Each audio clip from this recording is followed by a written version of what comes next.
अस्सलाम वालेकुम दोस्तों, अमेरिका से जावेद राठौर हाज़िर हूँ। दोस्तों, आज इंतखाबात हो गए। मैं आप सबको मुबारकबाद देना चाहता हूँ। अब इंतखाबात के बाद हुकूमत किसकी बनेगी, कैसी होगी और मुल्क के मसाइल पर क्या काबू पा लेगी। लेकिन उससे पहले मैं गुजारिश करना चाहता हूँ उन करम फरमाओं से जो पिछले 2 साल से आइन को, जुडिशरी को, सियासत को, हर चीज़ को कंट्रोल कर रहे थे और अपनी मर्ज़ी के मुताबिक चला रहे थे।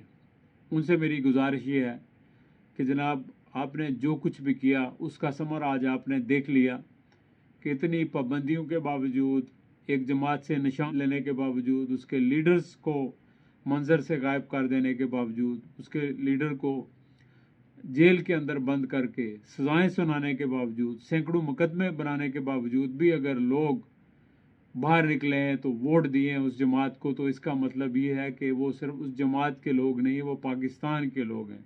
आप पाकिस्तान के लोगों की आवाज़ को सुने, समझें वो क्या कहते हैं।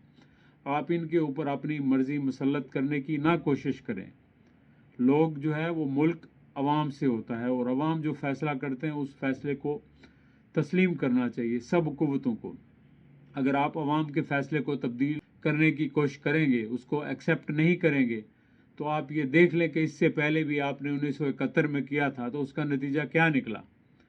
वो आपका एक हिस्सा, जिसे मशरक़ी पाकिस्तान कहते थे, वो दलख्त हो गया, वो आपसे अलग हो गया।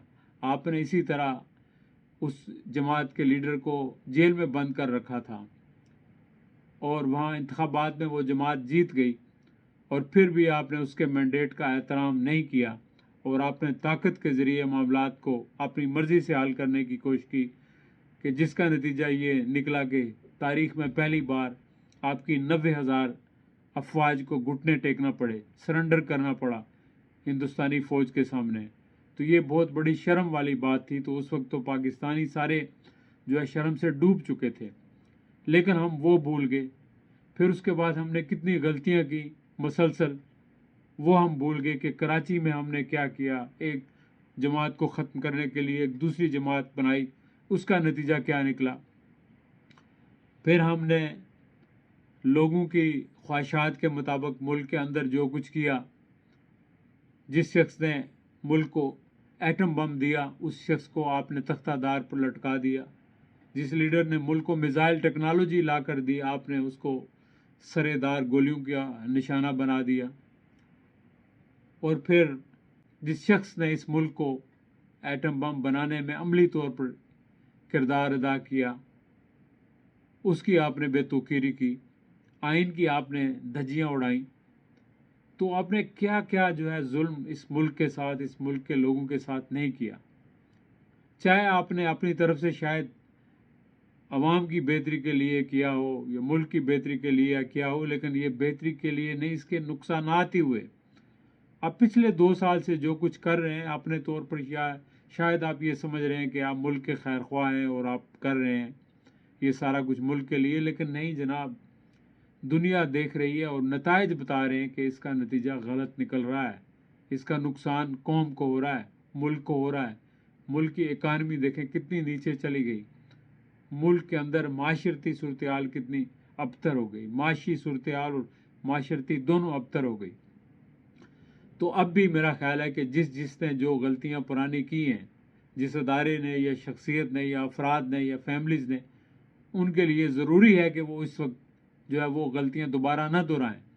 अगर आज भी लोगों के मैंडेट का एहतराम न किया गया और इलेक्शन अपनी मनपसंद के लोगों का अनाउंसमेंट कर दी गई, अभी जब 11 बजे से इलेक्शन के नताइज आना बंद हो गए, तो बज़ाते खुद एक बहुत बड़ा सवाल खड़ा हो गया कि ऐसा क्यों हुआ है। क्या कोई वारदात तो नहीं हो रही, क्या कोई ऑपरेशन तो नहीं हो रहा। तो खुदारा ऐसा ना कीजिए। आप अपनी ज़िद, पाकिस्तान को अपनी ज़िद की जो आग है उसके अंदर ना झोंकिए। ये मुल्क बड़ी मुश्किलों से बना है, बड़ी कुर्बानियाँ दी हैं, और इस मुल्क की यकजहती को इस तरह से पारा पारा ना कीजिए। मुल्क के अवाम की इज़्ज़त कीजिए। ये हैं तो आप भी हैं, अदारे भी हैं। अगर अवाम नहीं है तो मुल्क नहीं है और अदारे भी नहीं हैं। तो लिहाजा आप सबसे मेरी दस्त बस्ता गुजारिश है कि खुदारा बहुत कुछ कर लिया आपने, बहुत हो गया, अब बस करें اور اب آپ عوام کی آواز کو سنیں اور اس کو مقدم سمجھیں اور ملک کو اس کے مطابق چلنے دیں. چلیں دوستو، بہت شکریہ، اپنا خیال رکھیے، پھر انشاءاللہ آپ سے گفتگو ہوگی. خدا حافظ.